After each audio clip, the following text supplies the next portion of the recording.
Deyib aləm bir-birinə bacarmıram, vəziyyət çox qarışıq. Bu tufan qəlbimdə həm küskünlüklər var, həm barışıq. Qaç-qaça bilsən əgər hər dildə bu eşq hər kəslər danışır. Həm səhərində varam, həm gecələrində parıldayan bir işıq. Bax hisslərim ayaq yalın qaçır bu sevgiyə. Verir suallar eşq nə cür niyə. Üzümdə həsrətin üzüntüsü, sözün düzü.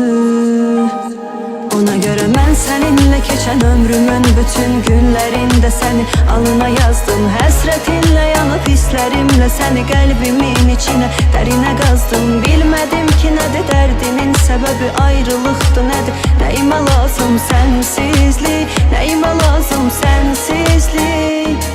Keçib hər şeyimdən axı mən ölüm qalımlar arasında bu sevgidə azdım. Həsrətinlə yanıb hisslərimlə səni qəlbimin içinə dərinə qazdım. Bilmədim ki nədir dərdinin səbəbi, ayrılıqdır nədir. Nəyimə lazım sənsizlik, nəyimə lazım sənsizlik.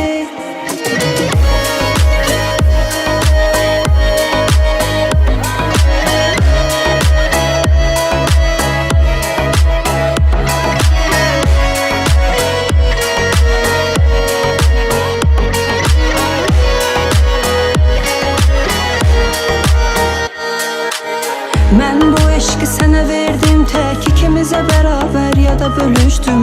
Bunu dinlə, bəlkə bir anlıq xatırladın məni, yadına düşdüm. Gözdən uzaq qalaraq məndən sevginin evində ya da dönüşdüm. Ən doğum ama ucaldın həyatda, niyə birdən biri yadıma düşsün. Bax hisslərim ayaq yalın qaçır bu sevgiyə.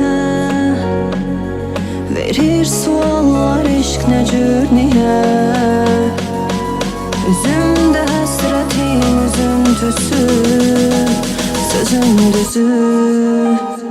Ona görə mən səninlə keçən ömrümün bütün günlərində səni alına yazdım. Həsrətinlə yanıb hisslərimlə səni qəlbimin içinə dərinə qazdım. Bilmədim ki nədir dərdinin səbəbi, ayrılıqdır nədir. Nəyimə lazım sənsizlik, nəyimə lazım sənsizlik.